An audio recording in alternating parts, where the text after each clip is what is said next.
So this is a presentation on drinking and driving. Every day, almost 30 people in the United States die in motor vehicle crashes that involve an alcohol-impaired driver. This amounts to one death every 51 minutes, which the annual cost of alcohol-related crashes then totals more than $59 billion.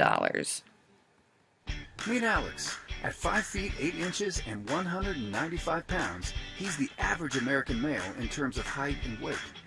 This is Allison. At 5 foot 3 inches and 166 pounds, she's the average American female in terms of height and weight. Here's the average drink. It could be a 5-ounce glass of wine, a 12-ounce beer, or a shot of 80 proof liquor. Each contains roughly the same amount of alcohol. Alex and Allison are at a party for 2 hours. Over that period of time, it will take Alex 5.5 drinks to push him over the legal driving limit of a 0.08% blood alcohol content. Allison will only be able to consume about 3.5 drinks to push her over the limit. Consider if the legal driving limit were lowered to a 0.05 blood alcohol content. It would take Allison only 2.5 drinks over 2 hours to reach this limit, while it would take Alex about 4 drinks.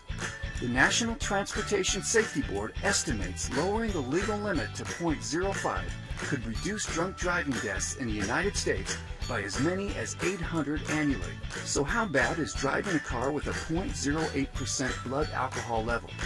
The impairment is equivalent to driving on a 4-hour sleep deficit, driving under the influence of prescription drugs like Ambien, taking a hands-free call while driving. Think that's scary? Get this, texting while driving is actually 6 times more dangerous than driving under the influence at 0.08. Automobile accidents claim 40,000 lives a year in America, a statistic that would be reduced greatly if drivers adopted simple, safe driving techniques. Driving under the influence and driving distracted cause many deaths. Advertisements tend to draw us in. Advertisements are made to attract people to the products they are selling, and specifically these ads are saying alcohol is fun.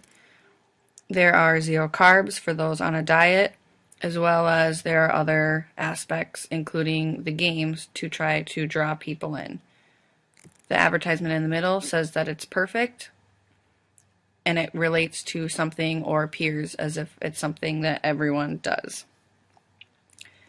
We tend to have preconceived notions of what drinking entails, which in this case again is having fun with friends. We fail to see that the aftermath of drinking too much and making decisions to drive after consuming alcohol can be fatal. Reality is not pretty.